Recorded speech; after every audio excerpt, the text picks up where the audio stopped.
Here are some spoiler-free thoughts on A Day of Fallen Night, which I absolutely love. I gave it 4.5 out of 5 stars. So let's talk about a few components. One, we have 3 main storylines, Tenuva, Glorian, and Dumai, and they are all very distinctive. There is some occasional and eventual overlap, which just is so nice to see, but easy to follow storylines, great characterization dynamics.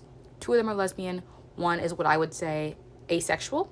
I believe that her character is asexual. I do not think her character is aromantic though, but please correct me if you believe otherwise. Something that I absolutely loved about this character that you see with Tenuva, who is a part of the Priory, is that she is in her 50s. She is this renowned warrior, but she has aches and pains, but she can still fight and kick butt and is fantastic.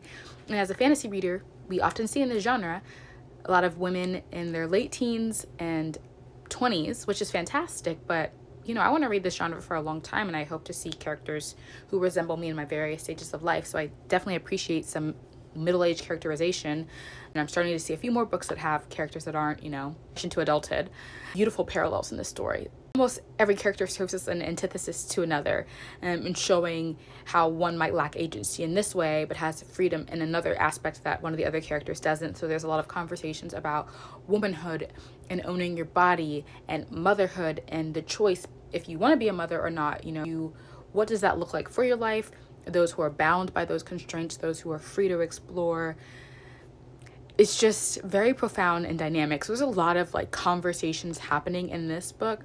There's talks about religion and faith, because there's, you know, a main faith in this book for a large portion of the world, and then there's different sects, there's ideas of paganism, just a lot. And I'm trying to stay within time, so you know, 3 minutes is not a lot of time to discuss a book that's almost 900 pages long. Another thing that I've liked is that types of relationships and dynamics and families and conversations of what families look like and what makes a family, especially in the Priory, because the women have their children, but they are not able to keep that kind of emotional motherly connection to their children. It's very different. There is conversations about, like, not even conversations, but there's recognition of non-binary and trans characters. It's just a very LGBTQ normative and friendly world. So none of that is looked at like, huh? The only time you really have that conversation is about continuing on a family lineage when someone is in a position of royalty. But we also see both sides of that coin. There's a lot of buildup in this book, and I don't think the ending is as rushed as what I've heard about Priory, but I do think that there could have been a little bit more continuation. However, I heard she might be writing some additional prequels, so maybe we'll get some more clarification in some of those books, but phenomenal.